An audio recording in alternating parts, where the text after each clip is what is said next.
किसान भाइयों नमस्कार। स्वागत है आप सभी का आई इंडिया के खास कार्यक्रम खेती किसानी में। साथियों, हमारे साथ इस विशेष कार्यक्रम में मौजूद हैं खास मेहमान के तौर पर कृषि विज्ञान केंद्र कटिया के वैज्ञानिक डॉक्टर दयाशंकर श्रीवास्तव जी। साथियों, आज हम चर्चा करेंगे कि मौजूदा समय आम की बागों में बौर आने लगा है। बागों में अच्छी फलत कैसे प्राप्त की जा सके, उनको कीट रोगों के प्रकोप से कैसे बचाया जाए, ऐसी तमाम जानकारियां आई इंडिया के माध्यम से हम आप तक पहुंचाने का प्रयास करेंगे।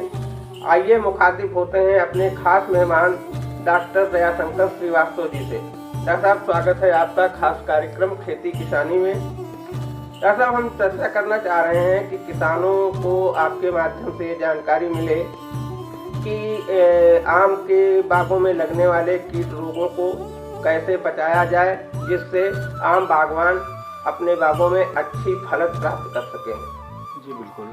किसान साथियों, जैसा कि आप अपने बागों में देख सकते होंगे, कहीं कहीं पुष्प मंजरी जो है निकल रही है, कहीं निकल चुकी है, कहीं निकलने वाली है। तो इस समय क्या है कि थोड़ा सजग रहने की ज़रूरत है, सावधान रहने की ज़रूरत है। साथ ही साथ अपने बागों की निगरानी अति आवश्यक है।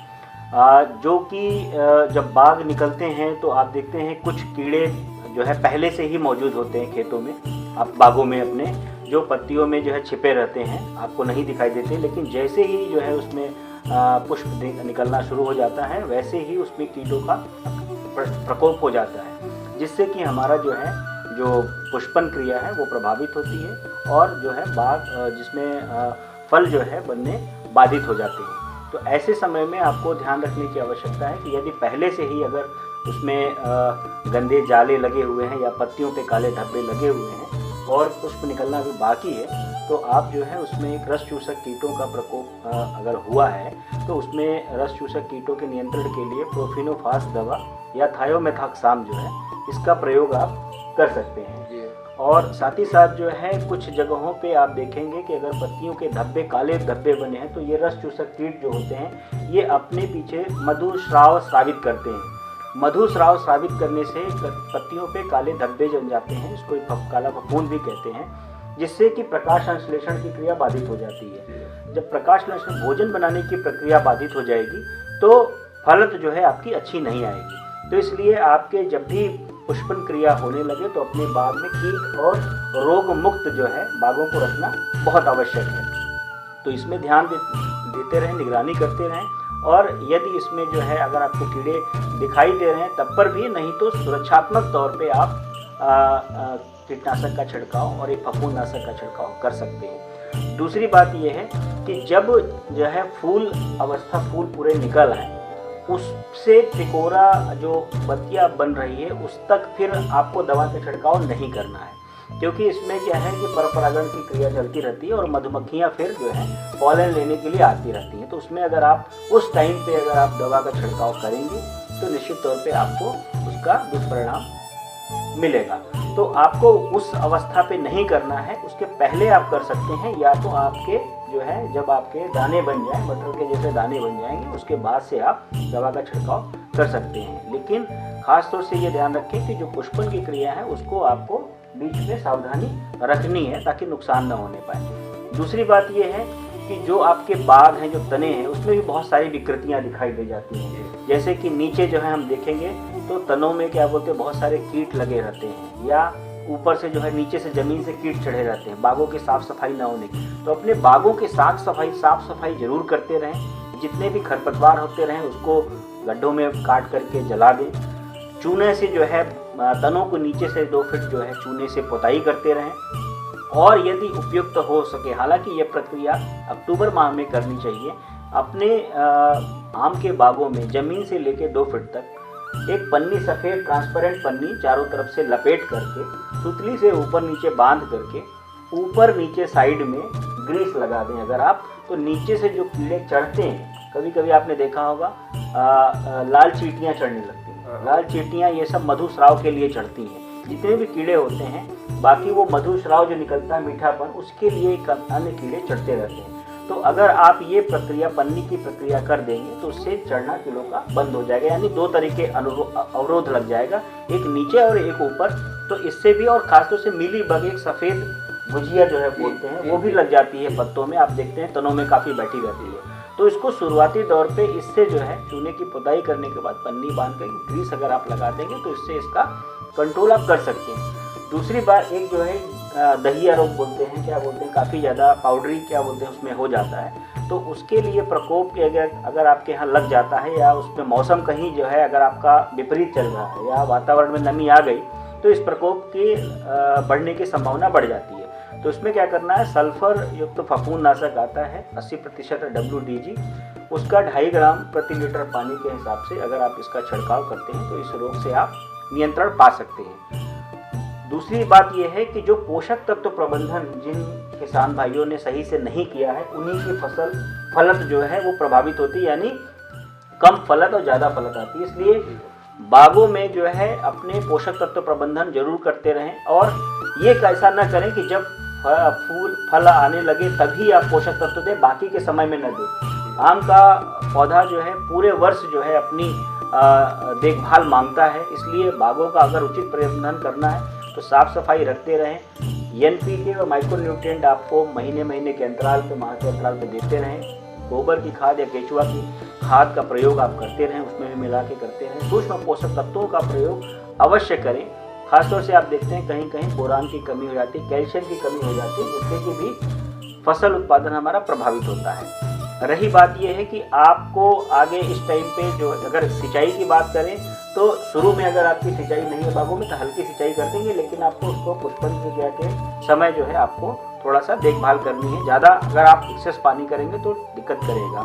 तो आपको क्या करना है कि पूरे बागों को आपको बैलेंस वे में कहीं भी जाले या रोगग्रस्त न दिखें भाग, जितना भी आपका पौधा स्वस्थ दिखेगा, बाहर से क्लीन दिखा, यानी चमकदार पौधा, यानी पत्तियों पे किसी तरह के कोई स्पॉट नहीं, धब्बे नहीं, किसी तरह के कीड़े नहीं, यदि इस तरह से प्रक्रिया बनी हुई तो निश्चित तौर पे आपकी बाग जो है, फलक जो है, पौधा जो फल निकलेगा वो स्वस्थ होगा। उसके बाद भी अन्य क्रियाएं हैं, यानी जब आपका दाना बन जाएगा तो दाना बनने के पहले भी हॉपर्स कीट बहुत लगते हैं, फुदका जिसको बोलते हैं, वो फुदके बहुत तेजी से बौर को ही नष्ट कर देते हैं। तो फुदके कीट के लिए पहले से ही आप प्रोफिनोफास या थायोमेथाक्साम या इमिडाक्लोप्रिड का छिड़काव आप कर सकते हैं।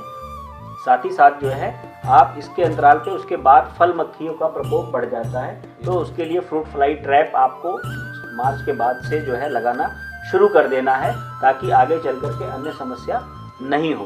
तो कुल मिलाकर के साथियों, आप अपने अभी इस टाइम पे बागों की निगरानी कर समुचित उपाय आप अपना लें, और यदि कोई अधिक समस्या, कोई विशेष समस्या अगर आपकी है तो आप कृषि विज्ञान केंद्र से या कृषि विभाग या उद्यान विभाग से संपर्क करते रहें। किसी भी जानकारी के लिए व्हाट्सएप के जो मैसेजेस होते हैं, व्हाट्सएप पे वो ज़्यादा आपको कभी कभी जानकारी मिल जाती है, लेकिन बहुत सारी जानकारियाँ होती हैं जिसको कि आपको शेयर करना है अन्य विभाग के माध्यम से जो है, या कृषि विज्ञान केंद्र पे आकर के आप राय ले सकते हैं, या किसान कॉल सेंटर पे भी आप बात कर सकते हैं।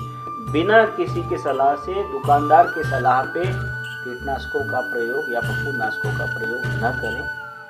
अगर अपने बाग की सही से आपने प्रबंधन किया है तो निश्चित तौर पे आपका फसल उत्पादन अच्छा होगा।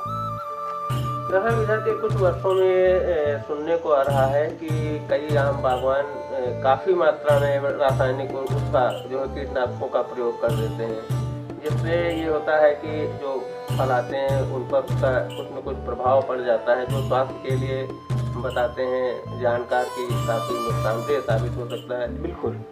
बिल्कुल खास तौर से चूँकि फल हमारे डायरेक्ट क्या बोलते हैं, सीधे हम सेवन उसका करते हैं, इसलिए कोशिश करें कि आज अगर आपको अच्छा उत्पादन लेना, अच्छी मांग लेनी है तो बागों में जैविक प्रबंधन करें। यदि आपको जैविक प्रबंधन करना चाहें तो बिवेरिया और मेटाराइजियम, ये आपके पास 2 अल्टरनेटिव है। साथ ही साथ नीम ऑयल आपके लिए बहुत ही सुरक्षित है। नीम ऑयल का भी प्रयोग 2 ml प्रति लीटर के हिसाब से आप करते रहें। साथ ही साथ नीम का साबुन है, यदि आप नीम के साबुन को भिगो लें और रात भर 2-3 दिन भीगने दें, वो पूरा घुल जाएगा, और उसी घोल का 1 टन की पानी घोल मिला करके यदि आप पत्तों पे छिड़कते हैं तो आपको फफूंदनाशी डालने की आवश्यकता नहीं। तो ये भी उपाय हैं, इनको उपाय को पहले करना है, मैं रसायन के लिए रिकमेंड नहीं कर रहा हूँ, लेकिन यदि आपको इसमें मिलने में दिक्कत होती है तो अगर आपको लगता है तो आप कर सकते हैं, लेकिन कोशिश यही करें कि प्राकृतिक जो के रूप प्रकृति के साथ जो दवाएं हैं, जो प्राकृतिक दवाएं हैं, प्राकृतिक प्रबंधन की विधियां हैं, उसको यदि आप अपनाएंगे तो निश्चित तौर पे गुणवत्ता युक्त तो फल उत्पादन करेंगे। और यदि आप अगर जैविक कोई आम उत्पादन करके सर्टिफिकेशन लेकर के अगर आप खेती करते अपना उत्पाद देते हैं तो निश्चित तौर पे जो खाने वाले हैं वो आपके जैविक का अच्छा दाम देंगे। तो यदि आपको लगता है कि जैविक में लागत आपकी लग रही है तो मुनाफा भी आपको ज़्यादा मिलेगा। विशेष तौर से बात यही है कि आप उसका सर्टिफिकेशन करा लें और अपने गुणवत्ता युक्त उत्पाद को मार्केट में उपस्थित मतलब आप भेजें। निश्चित तौर पे आपको ज़्यादा दाम मिलेगा और ज़्यादा मुनाफा इससे मिलेगा। तो किसान साथियों, हमने आज ये जानकारी हासिल की कि अपने आम के बागों को कीट रोगों से किस तरह से बचाना है, और ख़ास करके यह प्रयास किया जाए कि कीटनाशकों की अपेक्षा जो अपने यहाँ जैविक कीटनाशक हैं उनका प्रयोग करें, जिससे आपके जो फलों का उत्पादन है वो अच्छा हो और बाज़ार में उनकी मांग भी हो। लेकिन इसके लिए वो डॉक्टर साहब ने बताया कि कोई पंजीकरण कराना ज़रूरी है, सर्टिफिकेशन, जिससे आपको अच्छा मुनाफा मिल सके। साथियों, चलते हैं, फिर मिलेंगे अगले सप्ताह आज ही के दिन इसी समय। तब तक के लिए इजाज़त दीजिए। नमस्कार, देखते रहिए आई इंडिया।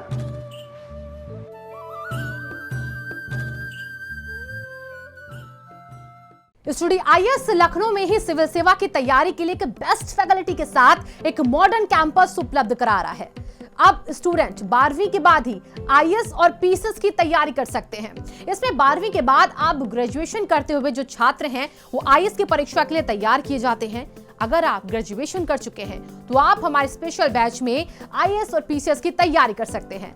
स्टडी आईएएस स्टूडेंट के रहने और खाने की व्यवस्था भी उपलब्ध कराता है, जिससे वो अपना पूरा समय सिर्फ पढ़ने के लिए यूज कर सके।